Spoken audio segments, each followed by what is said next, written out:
आज के इस वीडियो में हम लोग देखेंगे उत्तल दर्पण को अपसारी दर्पण क्यों कहते हैं। ये क्वेश्चन जो इतना मोस्ट वीवीआई इंपॉर्टेंट क्वेश्चन है कि आपके बोर्ड एग्जाम में लगभग इसे हर एक बार पूछ ही देता है। ठीक है, ना तो आपको यकीन ना हो तो आप अपना क्वेश्चन बैंक पलटा के देख सकते हैं। तो चलिए देखते हैं क्वेश्चन क्या है। स्पीड में क्वेश्चन क्या है हमारा।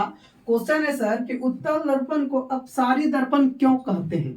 क्वेश्चन आप सभी को बेखूबी तरीका से दिख रहा होगा कि उत्तल दर्पण को अपसारी दर्पण क्यों कहते हैं। तो नीचे में जरा आंसर भी आपको दिख रहा होगा। नीचे में देखिए उत्तर में क्या लिखा है, पर ये आप लोग भी उत्तल दर्पण, ठीक है, उत्तल दर्पण कोमा है मुख अक्ष के समांतर। डिटेल से समझाएंगे फिगर के माध्यम से भी, हड़बड़ाइएगा मत। ठीक है, उत्तल दर्पण मुख अक्ष के समांतर सभी आपतित किरणें यानी आने वाली किरण, आने वाले किरण क्या होता है, आपतित किरण। ठीक है, आपतित किरणें को परावर्तन के बाद मुख अक्ष के एक ही बिंदु पर, मुख अक्ष के एक ही बिंदु पर अपसारित कर देती है।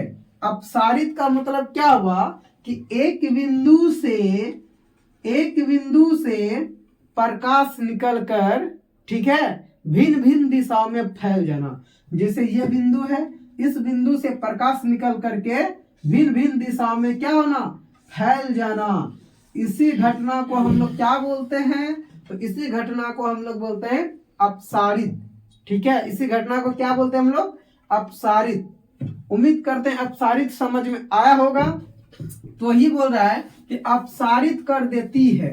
ठीक है, इसलिए अपसारित कर देती है, इसलिए अवतल दर्पण को अपसारी दर्पण कहते हैं। अवतल दर्पण को क्या कहते हैं, तो सर अवतल दर्पण को अपसारी दर्पण कहते हैं। जरा आप फिगर के माध्यम से समझिए। यहां से ये क्या हो गया, मुख अक्ष हो गया। मुख अक्ष यानी जिनको इंग्लिश में प्रिंसिपल एक्सिस भी बोलते हैं हम लोग। ठीक है, तो ये सर अब प्रिंसिपल एक्सिस क्या होता है, मुख अक्ष क्या होता है, तो ध्यान से सुनिए। ठीक है, ध्रुव, फोकस बिंदु और केंद्र को मिलाने वाली रेखा को ही हम लोग क्या बोलते हैं, प्रिंसिपल एक्स बोलते हैं। क्या बोलते हैं, प्रिंसिपल एक्सिस बोलते हैं। ठीक है, अब समझिए ये क्या हो गया, मुख अक्ष हो गया, या इनको प्रधान अक्ष भी बोल सकते हैं आप। ठीक है, इनके समांतर देखिए एक हम रोशनी गुजार रहे हैं, प्रकाश गुजार रहे हैं, प्रकाश की किरणें गुजार रहे हैं, यहां से गुजार रहे हैं। एक देखिए यहां से भी गुजार रहे हैं, एक देखिए यहां से भी गुजार रहे हैं, एक देखिए यहां से भी गुजार रहे हैं। कितना प्रकाश की किरण हम लोगों ने गुजारे, तो सर 4 गुजारे। अब देखिए यहां से जो गुजारे एम डैश क्या है, दर्पण है। कैसा दर्पण है, तो सर उत्तल दर्पण है। कैसे जाने, देखिए उभरा हुआ है ना।